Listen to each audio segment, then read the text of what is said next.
প্রথা মেনে প্রতি বছরের ন্যায় এবছরও রাস পূর্ণিমার আগের দিনেই মঙ্গলবার কালিয়াগঞ্জ ব্লকের 2 নম্বর ধনকৈল অঞ্চলের কাটমাদিঘি যোগীপুকুর সেবায়ত ট্রাস্টের পরিচালনায় শ্রী শ্রী দধিমোহন জিউ দেবতার বাৎসরিক পুজোর আয়োজন। পুজোকে ঘিরে মন্দির প্রাঙ্গণে সাংস্কৃতিক অনুষ্ঠানের পাশাপাশি মেলার আয়োজন করা হয়। মেলায় বিভিন্ন ধরনের ব্যবসায়ীরা নিজেদের পসরা সাজিয়ে বসেছে।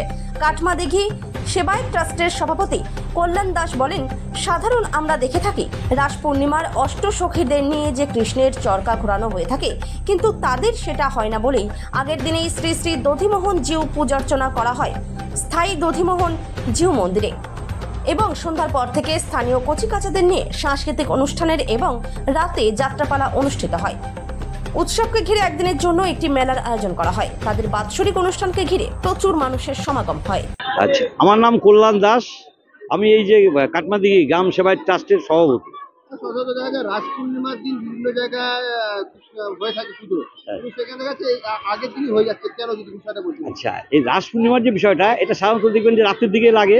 এখানে হচ্ছে কৃষ্ণ অষ্টসখা নিয়ে যেটা ওই চরকি পাকের ব্যাপার আছে, আরও হচ্ছে লীলার। তো এটা হচ্ছে কর্মসূচিটা একটু দীর্ঘায়িত। তো এটা পূজাটা আহ্বানকাল থেকেই ওই চতুর্দশী তিথিতেই হয়ে আসছে। হ্যাঁ, পুরোনো দিন থেকে হয়ে আসছে। হতো একটু ওইদিকে, তারপর পরবর্তীকালে আমরা 2003-4 সালের দিকে মন্দির স্থাপন করে আমরা বড় করে এটাকে আস্তে আস্তে ডেভেলপ করি।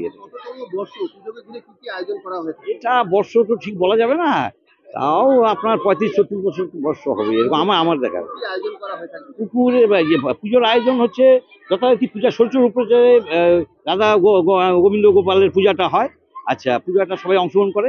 তারপরে গিয়ে হচ্ছে আপনার আপনি দেখলেনই এখানে সাংস্কৃতিক অনুষ্ঠান বাচ্চাদের হচ্ছে।